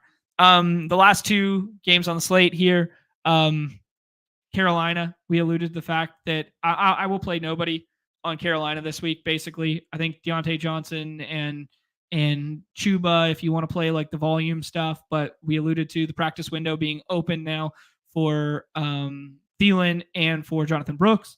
So yeah, with Bryce Young back at quarterback, we've just seen so much bad, and we saw this Broncos defense be so good last week against the Saints, and that was without their best defensive player in Patrick Surtain. If Surtain comes back again this week, I will have 0% Carolina. That being said, the Broncos side of the ball, I will be about it, man. I will love it. I will be about the Broncos side of the ball here. People will not play Courtland Sutton because of the zero burger last week. He got the Lattimore treatment. They went to other parts of the field against it. Bounce back spot for Sutton. Javonte Williams looked great in the Island game there. I will play Javonte Williams in both formats, and I'll play Bo Nix, man. Bo Nix has been getting it done on the ground, and in the Dog Bowl, man, he's got more 20-point weeks than Patrick Mahomes, and he goes undrafted like every single time. You scroll the F down all the way down here to Bo Nix. He's at quarterback 16 here, 23, 21. He went for 75 yards, and they blew the doors off of the Saints there, and he only scored 14 fantasy points. Like he could have had much more there as well. So yeah, he left points on the table there. His expected points would have been higher than that, but they just scored via the ground so many times there. Let me go back to here. Yeah, Bears and Commanders. We got robbed. We got robbed of quarterback 1 versus quarterback 2. Bowl of the century here. This looks like a good spot for Caleb. DJ Moore, T-Bear said it on the show the other day, did a little more digging. I like the DJ Moore stuff in this game. I like the Rome stuff in this game. It just, people have forgotten that, not fully, but they've forgotten in the six mans that Swift, how solid that role was before the break. But yeah, coming out of the bye here, a little post bump to the rookie there, do a little Caleb and Rome stacks to attack this secondary. And we saw enough from Marcus Mariota last week, granted against the putrid Carolina defense, to push game environment, so that even if we do end up without Jaden Daniels, which I'm anticipating and playing it as, I know it's a very intriguing Q tag click right now, but I'm anticipating no Jaden Daniels. I think it's very smart to click in the 12-person drafts. In the 6-persons, you can just get it later in the week if you want it, kind of deal. The Bears defense is good. It's not like a spot that I want to jump all over, but I do think Mariota can hold his own enough so professional backup quarterback now to keep this game of environment afloat. But this one could be ugly. This one could be uglier than we're anticipating, as much as we want to ape Bears stuff. But I will be playing DJ Moore. I will play some Caleb Rome stuff, and I will play some Swift stuff, particularly speaking to the 6-mans, because all of those plays go in the 12-mans. Jumping back to the platform here, just some of the ADPs and stuff. I have no idea what to do with Joe Mixon, man. I was somewhat out on Joe Mixon, then I was so in on the Q-tag week. Now I don't know if I should be buying in or out. I think I'll be playing Houston through the pass game this week, just because I'm talking about it now because it was the first ADP that kind of just stands out. Like, if you're going to have Mixon at 6 and just ape into what we've seen the last 2 weeks, I'm going to be the guy that just flips it and scrolls the F down and does some CJ stacking late kind of deal as my contrarian lever to pull there.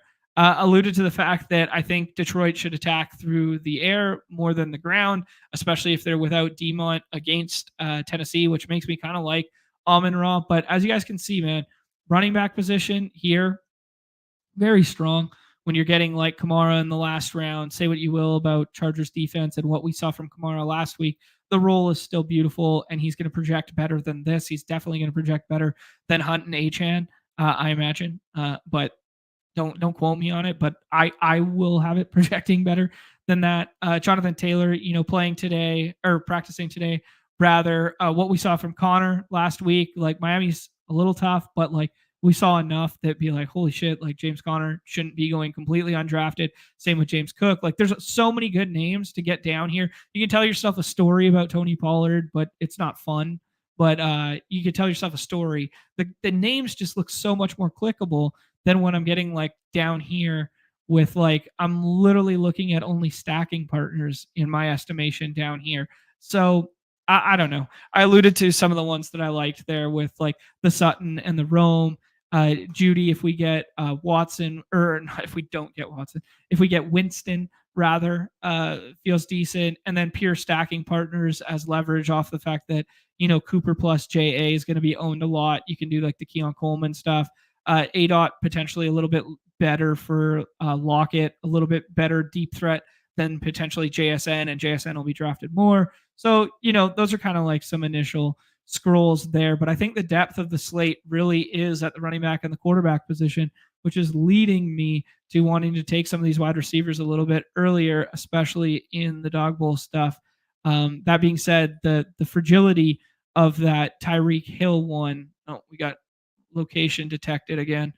The fragility of the Hill one is kind of a big tipping point on the slate in general. All right. That is kind of the macro of it all. Oh, all right. Oh, there you go. Beachhead, a recipient. There you go. Thank you to Carr, recipient of the membership there. Mad love. Love the man's coin throwback. Love that so much. Hoops cancellation starting to roll through. Let's see. Check the emails right now. See if we ended up with any. Hopefully they cancel that $250 draft we did because that team sucked, right? I did not get any canceled, though I did not do a ton. So the fact that I didn't get any canceled means I didn't have any good teams. I was scrolling today, man. 10-game slate. People are going to be overconfident in the projections early in the season when there's a lot of ambiguity with rotations and minutes and what we're going to see here. All right, catching up on the chat a little bit. AMAC saying that Mahomes and Casey are going to run it up on the Raiders. I mean, yeah, that is the thesis, man. That is the thesis. If there was ever a get right spot, Derrick Henry goes 101, and you can't even fault it anymore. I did see a stat. Someone retweeted it earlier. I don't know who to give credit to, but Derrick Henry has a rush over 27 yards in every single game. Something, it's just nuts the pace that he's on.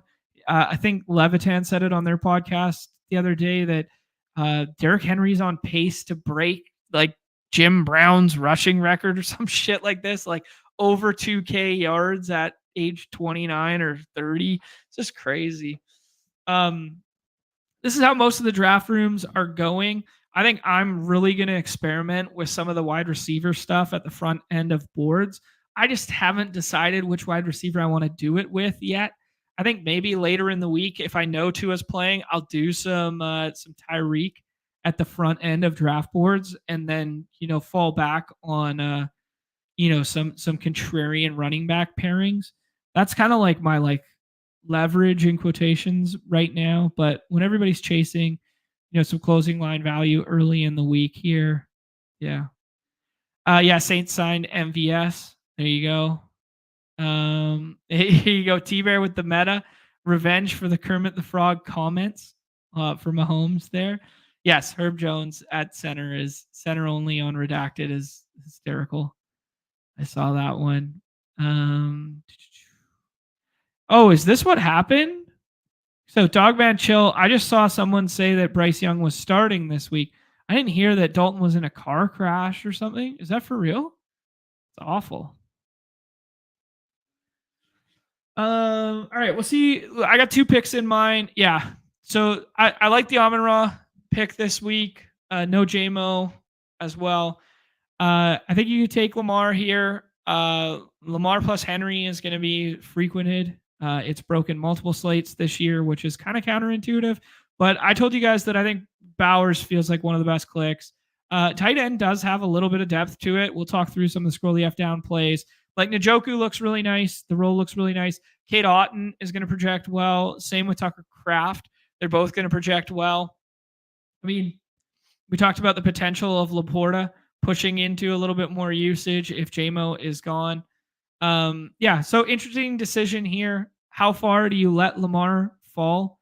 I think he should be the front runner for MVP right now. You could do some contrarian stacking with him in the future. But look at how gross this running back stuff looks right now. Yeah, I'm going to pass on Lamar here. I'm going to do the Amari Cooper stuff.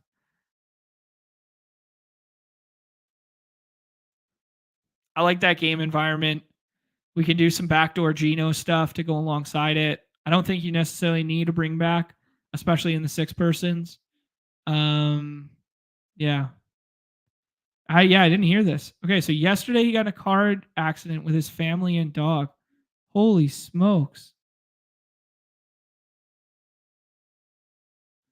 Oh, okay. So none of his family got transported to the hospital by paramedics, but evidently he got checked out by team personnel. So who knows? Very interesting. That's brutal.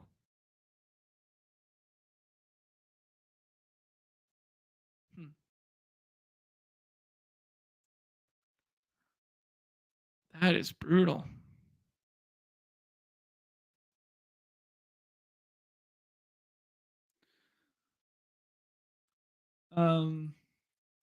Yeah, Tuna talking about the injuries on the primetime slate. Primetime slate's hard.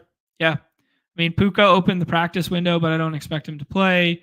Obviously, the Q tags on Kittle and Juwan Jennings and, the whole pass catching core there. I don't think Debo, Debo was hospitalized for pneumonia.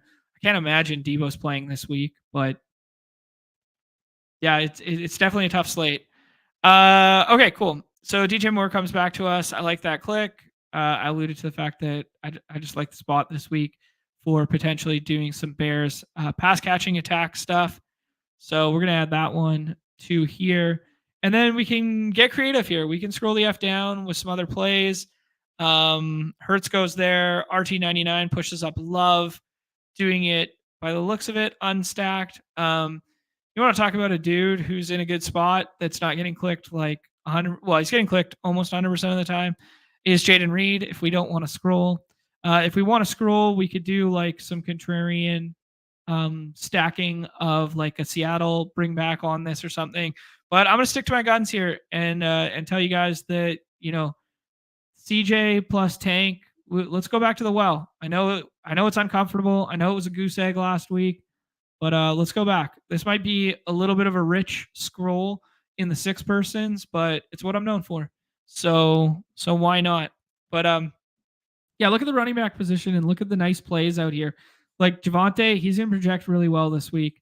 When the projection models come out and they see that Carolina defense, Javonte's role from last week, Javonte's going to kind of like skyrocket, I think. But like just the strength of the running back plays, man. If we get Jonathan Taylor, I know it's not like the best matchup in the world. Tough D line matchup for the Texans, but the Colts have had the best O line in football. Richardson's not getting it done. Like if Jonathan Taylor comes back this week, he's going to push up. New Orleans just got cooked on the ground. I keep going back to like all these plays that I like at the running back position. And then at the wide receiver, I just keep looking down here and go, well, yeah, I guess he can stack Bateman. Yeah, I guess Worthy, you can make a case that he just missed a deep touchdown last week with Mahomes. Go ahead and add that. Marv Harrison, we were drafting him in the first round, and now all of a sudden we don't believe in him. Here's some contrarian leverage of Kyler plus Marv late. If Tua comes back, we could stack up Waddle, that sort of thing. But it's all like stack based like mindset plays right now. The Flowers ADP will push up if we get a clean bill of health. He did come back in the ball game, but he didn't touch the ball when he came back in the ball game for the rest of the game after leaving with the ankle thing, which I found rather peculiar. So, yeah. We talked about the Rome one being a good one. There you go. Jack goes ahead and takes Rome in this draft. So what does he set up? He sets up that backdoor Rome one. it does feel just like strength of slate is running back and skinny stacks contrarian quarterback plays. Once you miss out on like the Josh Allen and Lamar tier, you just find yourself a contrarian path at the back end. So that was CJ Stroud, Saquon Barkley, Amari Cooper, DJ Moore, Tank Dell, and Brock Bowers. Bowers feels like a good closing line spot this week. Let's go ahead. We'll rip one dog bowl and then call it a show because I got to go meet my niece, guys. I'm excited. No name yet. I don't have any, no input yet. It's kind of bizarre. Weird noise outside. Okay. Let me check here 1 second. 4 more. 4 more for the big time dog bowl draft right now. Let's get it. NBA is investigating Joel Embiid. What does that mean? For resting tonight? For resting nationally televised night 1? What are they investigating him for?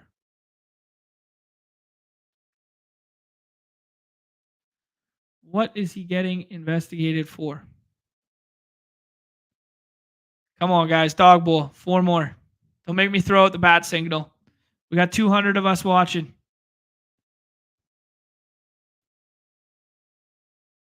3 more. Heavy bets on his lowers?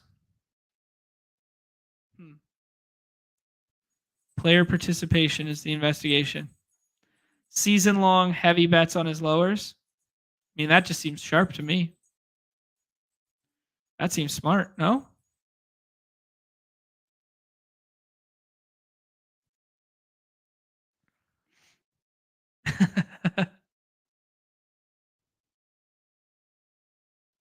I haven't looked at the Discord much today, and I'm just seeing me getting tagged in taking Miles Bridges picks and shit.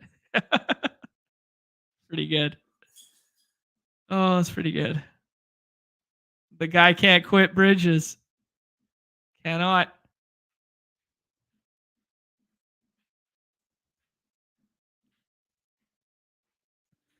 All right, there we go. Filled her up. Hey, get you Mr. Good Boys in the chat. He's hanging out. All right, guys, do me a favor. Hit the like, hit the subscribe. Solo going on almost 2 hours here. Finish this dog bowl. Call it a show. This one looks very friends and family. Early week CLV Hunters hanging out here. Cowboys in another one. AMAC in another one. Jackson another one. EDN3's in another one. Crutches is out here. JGFC. Holy smokes, man. Is anyone not chasing CLV right now? Riley Taylor, there's a name that I've been seeing more of recently. Didn't see a ton of before.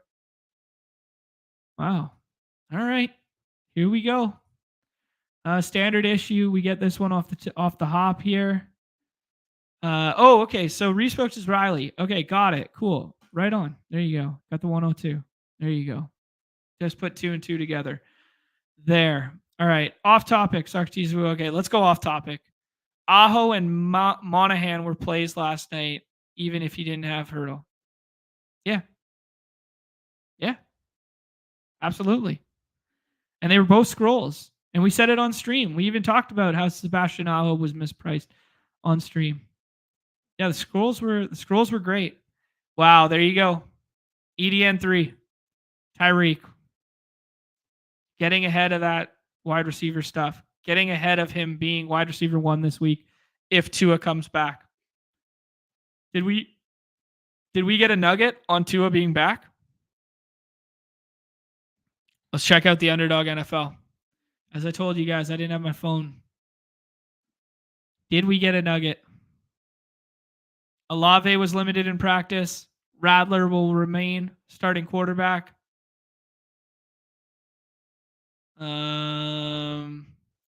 Josh Downs didn't practice. Jonathan Taylor was limited officially.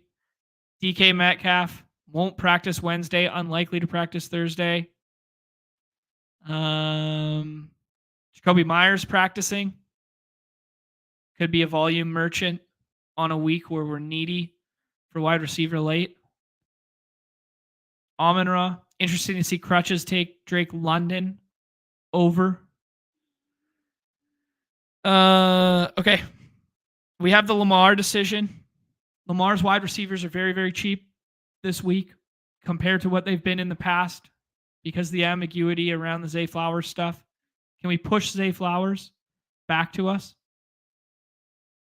Let's take Bijan. Every time I do a dog bowl early in the week, I convince myself, oh, yeah, not a tier break. Oh, yeah, here we go. Let's try what quarterback early looks like. And every fucking week, it's the exact same thing. Quarterback early doesn't look good. Again. Yet again. Nobody could have ever known that Jaden Daniels was going to get hurt. But does that 30 burger give him Marcus Mariota's points last week? Does the 30 burger break the slate? I don't know. I don't know, man. It's hard to break a slate at quarterback. All right, let's take Brock Bowers. As I alluded to, my favorite closing line value of the week, double-digit targets all over the place. I do think tight end is a little bit deeper, even in the 12s. I think it's a little bit deeper than wide receiver. I'm really hung up on this notion that I'm only seeing back-end stack plays that I like at wide receiver this week. And maybe I got to open my third eye. Maybe I got to start doing some Tampa doubles, some Baker doubles, but with like Jalen McMillions and Trey Palmer. Or maybe I got to get on Jerry Jeudy being with Jameis Winston. Maybe I got to start getting on to some of these, like getting comfortable with some of these late ugly plays. But I'm just not seeing it to the same effect as the community right now. I'm not seeing it. Deontay Johnson's ADP was one that I flagged earlier when I was getting ready. Like I was looking at scrolling all the way down there. I was like, wow, how is Deontay Johnson's down here? But now with the Bryce Young thing, I don't know if you could play it, man. If you get Adam Thielen coming back and you get Bryce Young downgrade, I'm not sure I want to play it. Especially if it gets steamed up as the week goes on. Jaden Reed at 19. Jaden Reed's ADP is gonna move up. Jaden Reed's ADP, given the lack of depth at the wide receiver position, and when people come to terms with how good that spot is going to be against the Jags there. I mean, they're also did back-to-back weeks in London and then coming back from London, and they're not taking a bye week or not getting a bye week. GA informing us that they can decide coming home from London. I did not know that rule. I mean, they can't decide once the schedule is set, but they can decide in the early season there before the schedule is set. Colin saying he loves Achane as a CLV play. Yeah. But Mostert mixed in a lot last week. 11 carries. But if we do consult the chart, now it's going to be different. But if we do go back to the Sam Hoppen chart that we were looking at, offense, explosive play rates as of week 7, rushing plays. The Dolphins, second in all of football. And that's with a multitude of backup quarterbacks. That's with choose your own adventure at quarterback. You don't think that's going to improve with Tua coming back too? Now all of a sudden there's a threat of a pass? Yeah.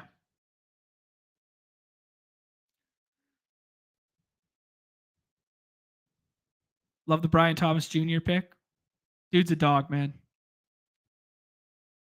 He might just be flat ass better than Rome. He might just be a better football player than Rome. We might look back at this draft class in, 3-4 years and be like, man, those UW boys were really overrated. And they just had it all clicking because of Ryan Grubb going to a national championship. And then we look back and we just go, man, Brian Thomas was that dude. I don't know. I'm not sure I believe that yet, but it's within the range of outcomes.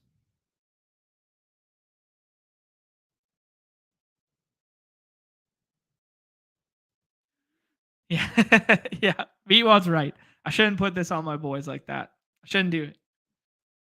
I did see, maybe someone said it on, I'm paraphrasing, but I think it was ADP chasing that someone said to the effect of, was it actually Grubb and Michael Penix that was bolstering that offense, opposed to thinking there was three crazy outlying wide receiver talents? I don't know. Both might be able to be true. That Amari Cooper click in the third feels good. I mean, 466 and 1 in his debut, and he didn't run a full allotment of routes and didn't play all that many snaps. He played 19 snaps, less than 40%, I believe it was. Yeah.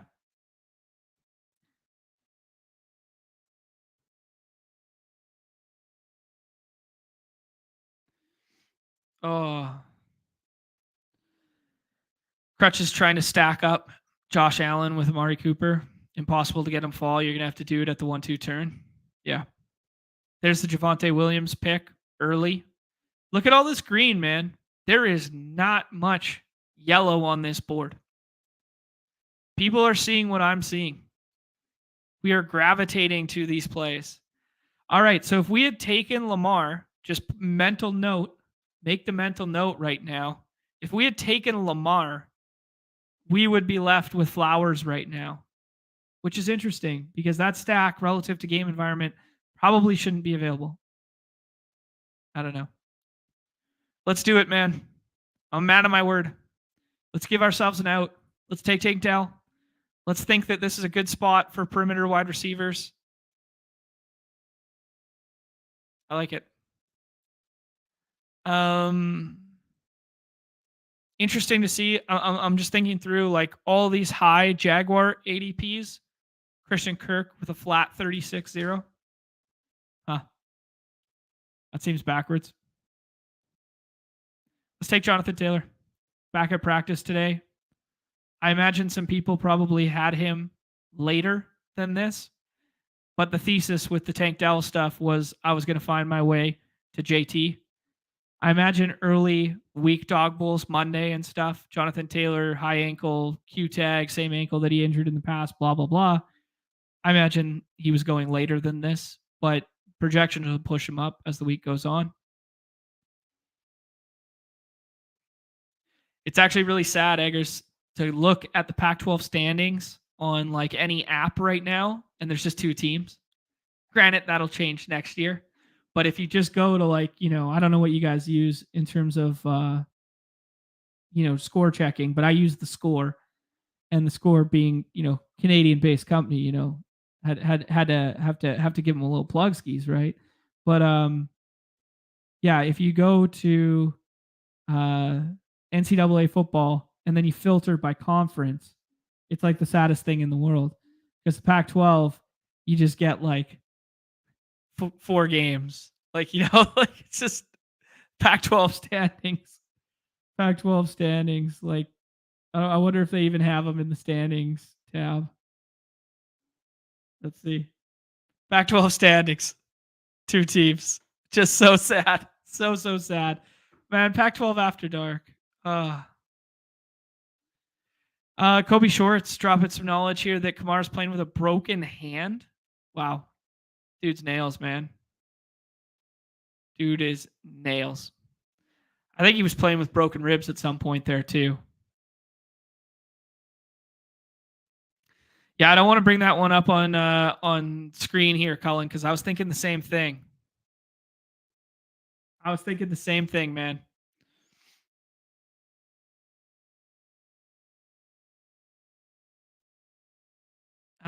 same thing here. That there's a certain name that hasn't come off the board yet that is surprising, but I guess relative to the play in recent memory, yeah, it makes sense. I imagine he's going to go in a second here, but we shall see.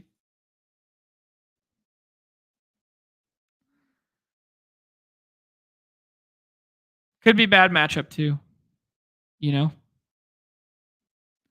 Tough secondary matchup there with Ramsey, potentially.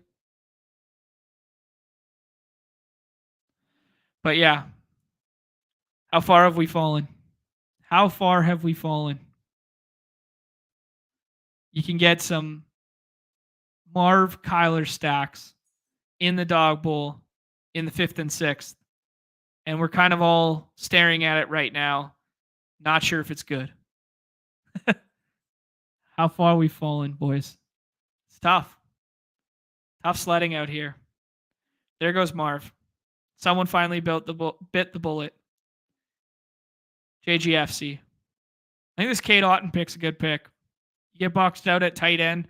I think it's probably a better pick in the 6 persons just because you get some leverage at the ownership discount.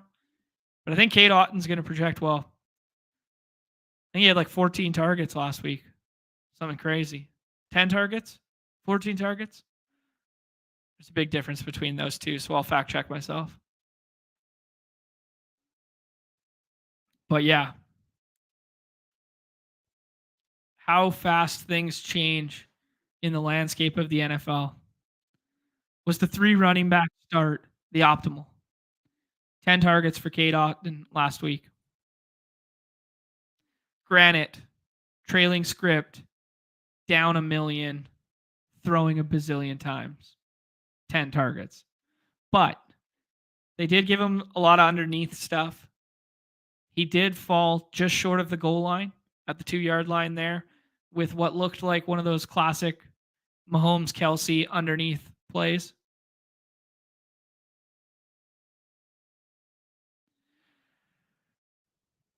Yeah. Sam Laporta. There's your BBM tight end 1 going up against the Tennessee Titans without Jamison Williams, potentially without David Montgomery, and nobody wants him in the 6th round. We don't know shit. We don't know anything. It's crazy. I have 2 potential ADP risers in my mind here that we can go ahead and stack up. I am thinking through CJ Stroud plus Tank Dell and then one of my wide receiver scroll downs. Or I'm thinking about another potential wide receiver scroll down that I think will be a riser. One of them's already gone. That's funny. All right. Let's do the Christian Kirk thing. I don't think he's the alpha in that offense anymore. And I think his overlap in his role overlaps a little bit too heavily with Evan Ingram being back. It's not the best click in the world, but as a low-owned, scroll the F down here. When we're looking at some lowly names at the bottom of the board here. And we'll do the CJ thing. Because we're a man of our word. I can't believe CJ Stroud threw for 80 yards last week. Maybe we need a little bit more respect on the Packers defense. A little more respect on the Packers defense right now.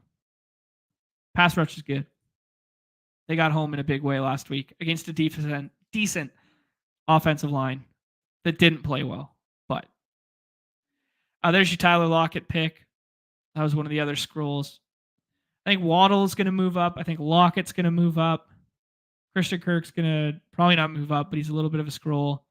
I think drafting Tua is going to become more popular. And I think Tua with Waddle is some contrarian leverage.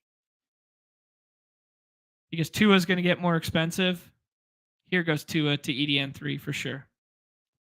Here goes Tua. Calling my shot. We went with, there it goes. Yeah. We went with CJ Stroud, Bijan Robinson, Jonathan Taylor, Tank Dell, Christian Kirk, Brock Bowers.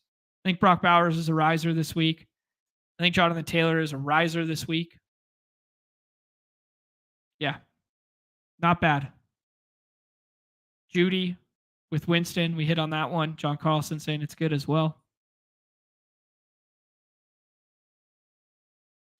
Tuna talking about the primetime Palooza that Kittle, Debo, and Jennings missed practice today.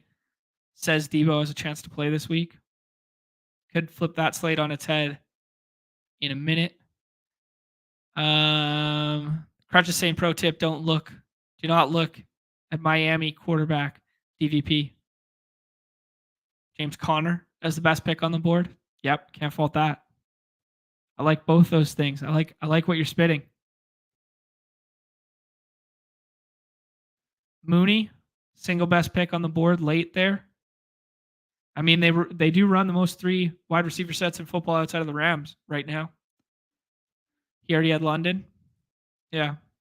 Maybe Mooney's a better pick than Kirk for me in that spot. Very interesting stuff. All right, guys. 2 hours, 200 of us. Hit that like, hit that subscribe, that notification bell. Best of luck in the NBA streets tonight.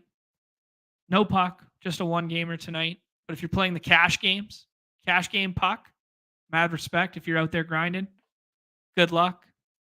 I will be meeting my niece, followed by having a nice glass of Rouge Vino, drafting some dog bowls this evening.